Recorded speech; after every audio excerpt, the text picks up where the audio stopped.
que era una ciudad descrita por Gonzalo Fernández de Oviedo, con mercados que atendían las mujeres, con zonas para que vivieran los caciques, con zonas para los principales, con zonas de trabajo, etcétera. Todo estaba ahí bien regulado. Y tenemos los grandes imperios, obviamente. Entonces, esa es una situación particular, y en ese momento las culturas aborígenes existentes en ese momento se conocen como huetares, bruncas y borucas, pero son las de ese momento, las del 1500, para ponerlo así, no son las de hace 800 años, eso no tenía esos nombres. Y la zona, por ejemplo, de la zona nicoyana, era un área cultural que se extendía hasta Managua, y la zona de Golfo Dulce se extendía hasta Chiriquí, toda esa parte por allá. Entonces, eso era una situación, eran áreas regionales. Y se especializaron también en la cerámica, en el trabajo en piedra, en el oro, etc. Habían especializaciones culturales importantes y desarrollo de cacicazgos. Nosotros, para la época de la llegada de los españoles, teníamos una gran cantidad de cacicazgos y habían federaciones de caciques, que es otra cosa importante. Por ejemplo, se calcula que entre los cacicazgos en ese periodo, entre los siglos XVI y XVII, habían cacicazgos en Acerrí, Currirabá, Pacaca, Suerre, Botos, Boruca, Garavito, Pocosí, Talamanca, Coto, Huarco, Quepo, Tariaca. Digo, para señalar lo que tenemos hoy conocido. Se supone también que estaban los cacicazgos de Canje, Corobicí, Chomes, Orotina, Churuteca y Zapandí. Y sobre esto habían señoríos también, que eran otras formas de organización, como el señorío del Huarco, el que dominaba Pocosí, Suerre, Currirabá y Acerrí, y existían los cacicazgos aquí igual de Coto, Orosí, Atirro, Quircot, Ubarraca, Teotique, Corrosi, Tobosi, Taquetaque, Turrialba y Aquiay.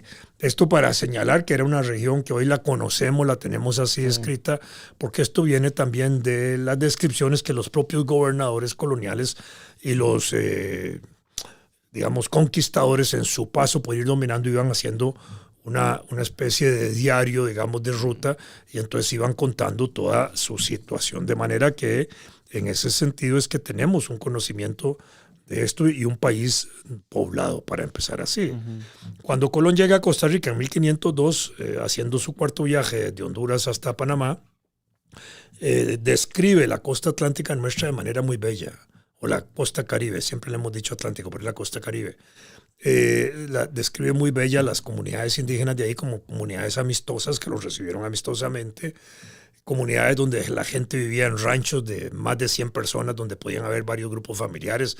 Incluso describe uno donde hay una especie de cadáver, no hay una especie, hay un cadáver que lo están tratando sin que despida olores, lo cual es interesante porque se ve que hay una técnica de embalsamamiento o no de curación, de mantenimiento de cadáveres importante en ese sentido. Describe animales, describe todo, etcétera. Dice que las culturas del Caribe nuestro son las más inteligentes que ha encontrado en ese momento en el recorrido por el Caribe centroamericano, y que hablaban varias lenguas indígenas de la época, e incluso trata de llevarse algunos indígenas nuestros para seguir su viaje a Panamá, y eso sí provoca una reacción de enojo de la cultura aborigen nuestra. Al mismo tiempo señala que era una cultura totalmente amigable, ¿verdad?, con ellos. Nada de resistencia, los recibieron bien, intercambiaron chucherías con las cosas de ellos y ese tipo de cosas, ¿verdad? Oro por chucherías, porque así es como nos estafaban en esa época, ¿verdad?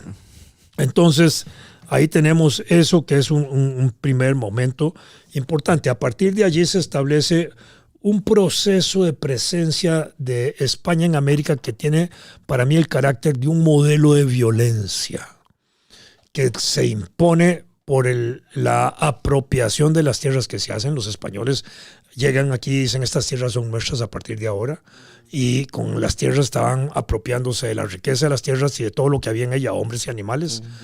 Entonces ahí hay una expropiación forzosa de las comunidades indígenas de las tierras que naturalmente les pertenecían, ¿verdad?, para empezar. Segundo, esos indígenas anteriores a la presencia española trabajaban para ellos, para su comunidad, para ellos, para sus familias, para ellos, y en una relación armónica con la naturaleza, digamos, de manera que de la naturaleza sacaban aquellas cosas que eran necesarias sin abusar, digamos, no. Si tenían que comerse una manzana, una naranja, pues se comían una naranja, no bajaban 10 para dejar 9 tiradas en el suelo. ¿verdad? Es con el periodo de la agricultura o la sociedad agroalfarera cuando tienen capacidad de domesticación de animales y de domesticación de frutos y ese tipo de cosas. Y entonces empieza ya un proceso de almacenamiento de granos para conservar y de carnes y cosas así para conservar, digamos, pero siempre en armonía, digamos, sin abuso. Bueno, en este caso, digamos, los españoles hacen que estas comunidades empiecen a trabajar para ellos, ¿verdad? Y primero las dominan, les quitan la tierra, someten a los indígenas, cambian el modelo de trabajo. Ya el modelo de trabajo no es para la comunidad indígena, sino para otros, para los extranjeros. A eso le imponen un modelo de violencia política, que es el desconocimiento de las autoridades cacicales existentes, y se imponen ellos como autoridad política a la que hay que obedecer, y quien no obedezca lo eliminan. Les imponen un modelo de violencia religioso, porque la religión católica no existía en América, ni la conocían, ni tenía ningún valor para las comunidades indígenas. Era un valor importante para los españoles y los portugueses, que eran católicos, pero al mismo tiempo acababan de salir de las guerras con los musulmanes. Existía la guerra con los musulmanes, existía el islamismo, existían otras religiones en Europa, porque estos son procesos culturales, no hay una religión única. Hay muchas religiones y pueden haber en ese sentido diferentes conceptos de Dios, de dioses, de ángeles y de vírgenes y de todas esas cosas que están asociadas a estos elementos religiosos. En América teníamos una filosofía religiosa que tenía que ver con la naturaleza, relaciones anímicas, bueno, relaciones filosófico religiosas vinculadas a la naturaleza, el dios Tlaloc de la lluvia, el dios Sol, el dios de la luna, el otro. Ya, y los animales podían jugar un papel también bondadoso o no, beneficioso o no, porque era un concepto de relación con la naturaleza. Los españoles frente a eso empiezan a imponer la religión católica.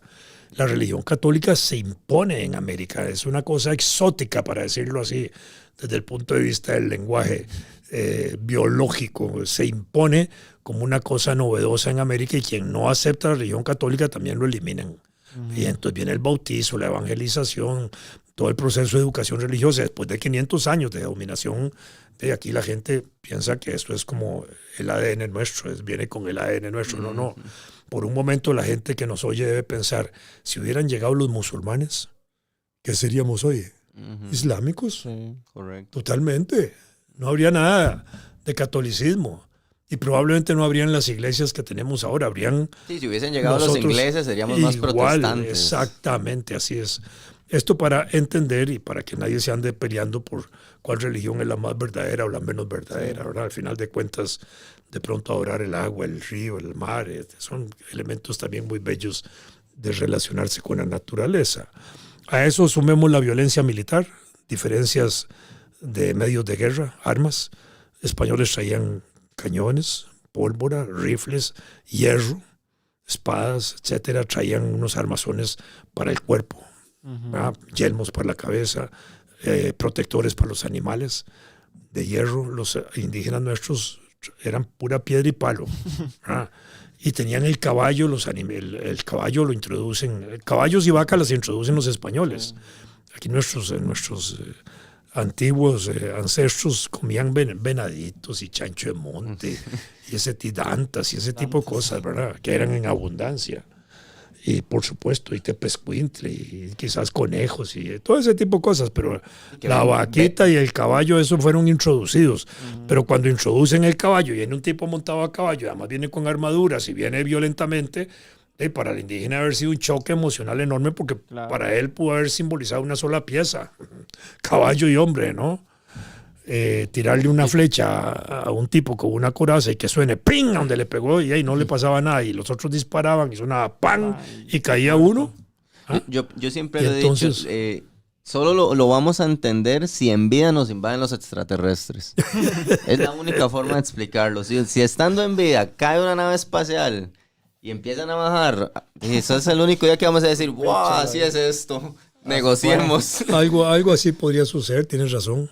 Entonces, en ese sentido se impone eso. Después se imponen la parte del modelo social, cultural, cuando ya dominan las regiones, dominan las comunidades indígenas, y entonces meten el vestido, meten las comidas, europeas traen los productos europeos, trigo y otras cosas para sustituir el maíz, o meten la caña para sustituir la chicha, para hacer alcohol y ron, etcétera. En fin, empiezan a cambiar, digamos, los conceptos de identificación.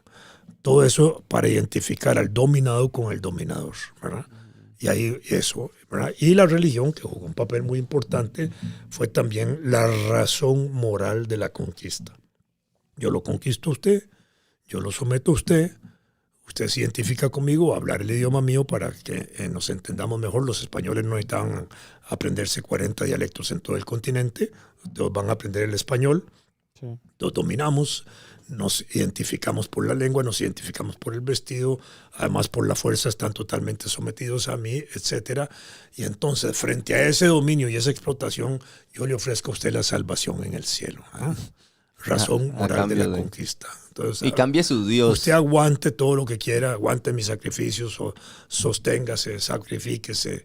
Eso es parte del triunfo para poder ganarse el cielo, ¿verdad? Bueno, ese era el premio. Entonces, ahí empieza a desarrollarse eso. Pero frente a ese modelo de violencia, hubo un modelo de resistencia. Cuando hay opresión, hay resistencia.